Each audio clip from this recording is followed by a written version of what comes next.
Hi, everybody. It's wonderful to be back with you again. I'm Aley from Heart and Soul Connected, and I have a few things that I wanted to say, and I figured, well, why don't I just make a recording, and those that are interested will watch. So thank you for being here.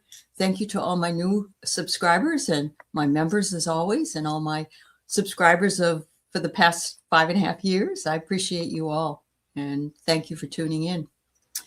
So, as some of you may have seen, I haven't been on as much as I used to be. And some of that has to do with medical issues, health issues that I'm having. And I know that many of you that were older subscribers knew of the 2024 issues I had with my husband's health and how we never found out what was wrong with him.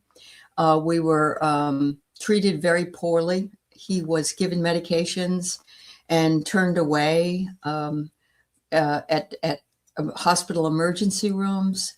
And there was no understanding, there were too many chefs and not enough, preparation people. And so when I started not feeling well in the fall, I didn't think I was going to be having to go through the same thing, but I am. And so I wanted to let everybody know what I've done about it, because I'm done with putting up with medical negligence. I know a lot of people that are nurses, doctors, lab technicians, chiropractors, massage therapists, acupuncturists in the medical field, people in the medical field. And I admire them for what they do. And they are always to be appreciated. The things that they do, they go usually far beyond, even expectation. They certainly did during the pandemic. But there are a group of people that are becoming a little alienated, especially when it comes to older people over 60, people over 65. And I'm in that category. And so for the last 4 months, I've been dealing with an infection that should have been moved into a different paradigm, a different treatment. And all I've been told is that, you're fine. It will go away. We'll try this again. We'll try this antibiotic. We'll try that antibiotic. And so along with some other testing issues, I have felt as though nobody has really stepped up to the plate to take me seriously. So I did check into my health insurance company, and my health insurance company has a program where there are advocates, patient advocates that can work. They help with all kinds of things. They can help you with getting people together in a group to work on your case. They can help you if you're having financial issues. They can help you if you're stuck at home and you can't get someone to come out and help you, whatever, have an IV or something like that. But mine was to coordinate care, because my care is not being coordinated. When you have 4 same infections after full treatments of antibiotics and nobody's taking you seriously, and they think they're poo-pooing anything, oh, you must read WebMD or something like that. No, I'm being my own advocate. I've done my own research. I've looked at medical journals. I've done all kinds of things. And this should not continue, even if I was younger. But as an older person, that's when we get lost in the cracks. So always advocate for yourself, certainly, and always get an advocate if you need to. You can call your insurance company and ask for one. Please know that they will work with you, but they are still an employee of the insurance company. Now, there are outside advocates that you could hire if you need to. I also did a deep dive on what is negligence and explained what it was that has been going on. This all started with my kidney stone removal in December. However, prior to that, I was having issues as well. And I looked up what I needed to look up, and I found out that I should have been given IV antibiotics probably back in January. So I feel as though There's a fear of malpractice, and so a lot of medical people don't want to get involved, or oh well, I didn't know. But people never have followed up with me either from that procedure. And so, or they have, but it's been very lackadaisical. And the way they have explained things to me when they have done so, being talked down to like a toddler. So, I have the ability to understand things, and apparently they don't realize that I'm not completely stupid. So, my main point here is this is maybe my problem, and you're not involved in it, and I don't want to have to involve you in it. But what I want to say is we need to advocate for ourselves. We need to get somebody to advocate for us if that's the case.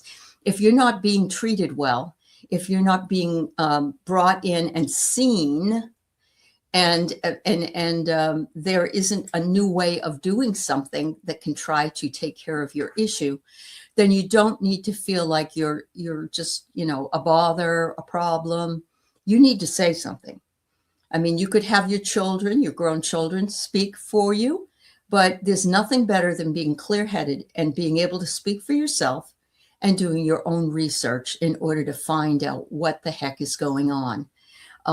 I know when I have done several blood tests or urinalysis tests, I looked up the information that I got. I found out what that test was for. I found out what the ranges were. I found out how dangerous or not it was to have a higher range. When you keep getting abnormal test results, that's a warning sign. At least it is to me, and I'm sure it would be to you. If it was somebody else in your family that was getting that, you would want to make sure that they were doing what they needed to do. So this is mostly not a rant, but a warning to anybody who feels like they're being ignored, they're being pushed aside, or they're being sent to somebody else who'll send them to somebody else, who'll send them to somebody else. And in the midst of this, of course, it doesn't help that when your doctor goes on vacation for several weeks, you have to deal with people that don't know anything about you. Now, I know that everybody is entitled to a vacation, and I do not begrudge her for taking one. But you can see that all these things can be just go between the cracks. When I called the advocate, the woman was very nice. She is an RN, and she told me that she would have called an infectious disease doctor but in January. And that was only called in last week by somebody who didn't even really know me or know my medical. That was sort of poo-pooed as well by the infectious disease doctor. And so this is the kind of thing that we have. And I know a lot of us don't even have insurance. We're losing it. The government has cut us off at the knees. So if you don't advocate for yourself and what you need in any situation like this, then this can shorten your life or make the life you're living very, very uncomfortable. Let's put it that way. I am not a medical person. I don't know what symptoms are for things. I don't know what solutions are, but I do know as an older woman who has dealt with many medical issues in my life between myself and my family, and of course my husband for over a year, that something had to change.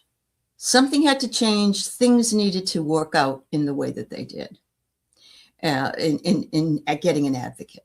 So don't let anybody talk you out of it if you need one. It's absolutely your responsibility. You can't trust what other people say. If you can see the result of a test and then see the result of them saying, oh, don't worry about it. Well, sorry. If it says this and it's abnormal, I'm going to worry about it, and I'm going to do whatever I can to find out what I need to do.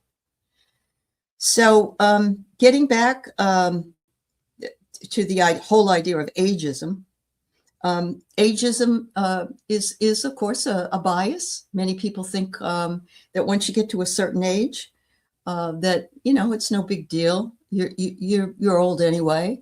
And a lot of it has to do with the culture that they live in, and what the value of older people in that culture is.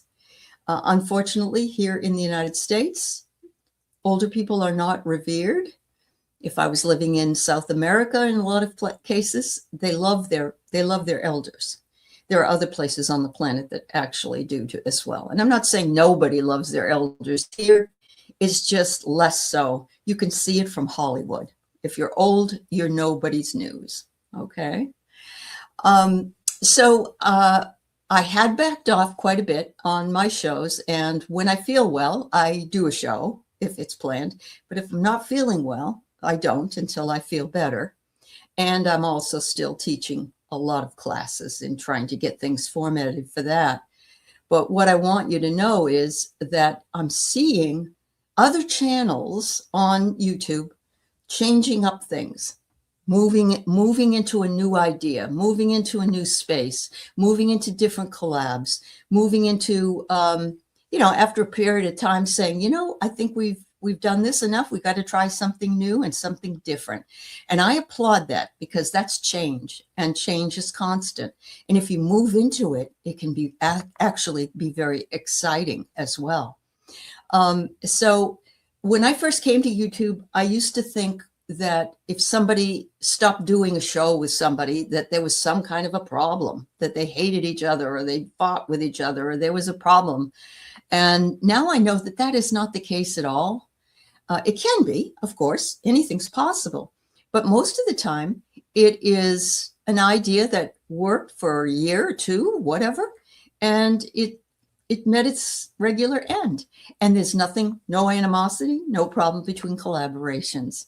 So I want you to recognize that too, that if it's something that has been stopped, it wasn't due to any kind of disagreement or errors on my part, or anybody that I've ever collaborated with. I truly enjoy my collaborations, and some of them maybe are only once a year or twice a year, and that's still okay. It can happen that way. I've found that when a person comes to YouTube and becomes ingrained in the YouTube community, they make the decision at some point that they'd like to have a channel, and that's fabulous, and we love that. And what happens is you'll notice that there are clusters of people that come together either from the chat or from other places, and they find each other, and they sort of build this symbiotic relationship together. And you'll find that they work together because they came in together. There's this camaraderie there. And I certainly have had that in my life.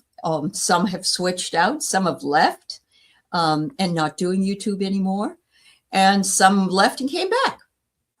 And there's something about that is kind of refreshing to me, that we do see clusters of people coming in together in groups, working to bring themselves higher vibration, higher channel exposure, that kind of thing.